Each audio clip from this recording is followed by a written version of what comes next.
जय श्री कृष्णा, राधे राधे, श्री हरिदास। स्वागत है आप सभी का। आज हम कार्तिक मास मातम्य के 17वें अध्याय का श्रवण करेंगे। नारद जी ने कहा, हे राजन, युद्ध क्षेत्र में जब जलंधर की सेना महादेव जी के पराक्रम को न सहन कर सकी तो वह युद्ध क्षेत्र से भागने के लिए तैयार हुई तो जलंधर ने पुनः आसुरी माया का सहारा लिया। उसने महादेव जी से छल करने के लिए अपनी माया से नवीन दृश्य रचा। महादेव जी ने देखा कि पार्वती असुरों द्वारा बांधकर रथ में डाली हुई है। शुंभ निशुंभ आदि दैत्य बंधी हुई पार्वती जी को भांति भांति से पीड़ित कर रहे हैं। पार्वती जी को इस प्रकार दुखी देखकर शिवजी कुछ देर तक उदास हो गए। उसी समय अवसर पाकर जलंधर ने 3 बाण शिवजी के हृदय, पेट तथा सिर पर मारे। तब विष्णु जी ने शिवजी को बताया कि यह सब तो आसुरी माया है, इस पर आप विचार मत करो। यह सुनकर महादेव जी को जलंधर पर अत्यंत क्रोध आया और उन्होंने उग्र रूप धारण किया। क्रोध के कारण उनका रूप इतना भयानक हो गया कि कोई भी दैत्य उनके सामने रुक नहीं सका। दैत्य सेना उनके इस भयंकर रूप से डरकर भेड़ की तरह भागने लगी। 10 दिशाएं महादेव जी के क्रोध से थर्राने लगी। शुंभ निशुंभ को भयभीत होकर भागते देखकर महादेव जी ने उन्हें शाप देते हुए कहा, हे दैत्यों, आज तुम मेरे सामने रण में भागे हो, इस कारण देवी पार्वती ही तुम्हारा संहार करेगी। जलंधर ने जब देखा कि असुर सेना के पैर उखड़ गए हैं और वह बहुत रोकने पर भी जब रोकी नहीं जा रही है तो उसने बहुत विकराल रूप में महादेव जी के सामने आकर युद्ध करना शुरू किया। उसने असंख्य बाणों की वर्षा की। जलंधर के बाणों से महादेव जी ढक गए। इसी समय मौका पाकर जलंधर ने महादेव जी के वाहन नंदी को एक परिध मारकर घायल किया। तब शिवजी ने क्रोध धारण करके अपने परम प्रतापी चक्र को उठाया, जो कि सहस्त्र और सूर्य के समान चमक रहा था। उन्होंने उस चक्र को जलंधर पर चला दिया। देखते ही देखते एक बिजली सी कौंधी और जलंधर का सिर कटकर पृथ्वी पर आकर गिर पड़ा। उसका सिर धड़ से अलग हो गया। उसके शरीर में से एक ज्योति सी निकली जो महादेव जी के मुख में समा गई। सागर पुत्र जलंधर का महादेव जी के हाथों वध हुआ सुनकर सभी देवता, ऋषि मुनि आदि प्रसन्न हुए। असुर भागकर पाताल में जाकर छुप गए।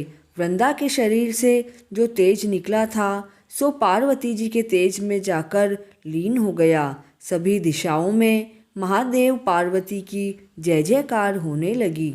भगवान शिव ने जब जलंधर को मार दिया तो देवताओं को जो अभय किया तो समस्त देवता इकट्ठे होकर शिवजी के सामने जाकर बोले, हे देव, आपने जलंधर का वध करके हम सभी देवताओं को अभय दिया है। हे नाथ, एक नवीन घटना होने से स्थिति कुछ जटिल हो गई है। भगवान विष्णु ने छल से वृंदा का सतीत्व भंग किया था। इस कारण भगवान विष्णु वृंदा पर मोहित होकर उसकी चिता के पास बैठे उसकी भस्मी को मलते रहते हैं। आप कोई ऐसा उपाय बताएं जिससे हम भगवान विष्णु का मोह दूर कर सके। शिवजी बोले, विष्णु को मोह दूर करने के लिए तुम योग माया की शरण में जाओ। यह सुनकर सभी देवता योग माया के पास गए। महादेव जी अपने गणों सहित युद्ध क्षेत्र से चलकर कैलाश पर पहुँचे। देवताओं ने जब योग माया की स्तुति इस तरह करना आरंभ किया, हे षष्ठी, तेरे ही तेज से सत, रज, तम तीनों प्रकार के गुण उत्पन्न हुए हैं। तेरी ही मनोइच्छा से सभी संसार की उत्पत्ति, पालन और नाश होता है। तेरे भेद को देवता भी नहीं जानते। तेरा रूप और कर्म कोई नहीं जानता है। तेरी साधना करने वाले पुरुष हमेशा प्रसन्न रहते हैं। उनको दरिद्र, भय, मोह, लोभ आदि कुछ भी नहीं सताता है। हे भक्त वत्सल मूल प्रकृति, हम सभी तुम्हें बारंबार नमस्कार करते हैं। हे राजन, इस मूल स्तोत्र का जो भी प्राणी पाठ करता है उसे स्वप्न में भी दरिद्र आदि दुख नहीं सताते हैं। देवताओं ने इस स्तोत्र का पाठ करने के बाद सभी दिशाओं से तेज की एक अभूतपूर्व किरण उठकर आकाश में एक जगह मिली। इसका तेज अलौकिक था। इसके बीच से आकाशवाणी हुई, हे देवी, मेरी शक्ति के बीच समस्त रज तम और सत्व शामिल हैं। गौरी, लक्ष्मी और सरस्वती इन तीनों गुणों को धारण करने वाली है। तुम इन तीनों के पास जाओ, वे ही तुम्हारा कल्याण करेगी। नारद जी बोले, हे राजन, देवता इस तेज को देख कर रहे थे और आकाशवाणी को सुनकर आश्चर्यचकित खड़े थे कि परम दिव्य तेज आकाश में अंतर्ध्यान हो गया।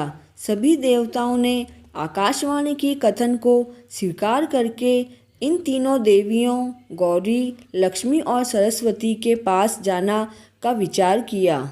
वे उनके पास जब गए तो परम भक्त वत्सला देवियों ने देवताओं को अपनी शरण में आया देखकर उनको बीज देकर कहा, इन बीजों को तुम विष्णु भगवान के पास जाकर बो देना, तुम्हारा कार्य पूर्ण होगा। तब देवताओं ने जाकर उन बीजों को उस चिता पर जाकर बो दिया जहाँ भस्म पड़े विष्णु भगवान वृंदा का शोक कर रहे थे।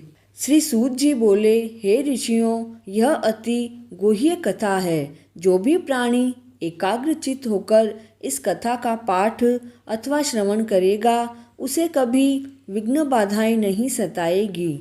उसे पृथ्वी के सभी वैभव प्राप्त होंगे, धन संतान की प्राप्ति होगी।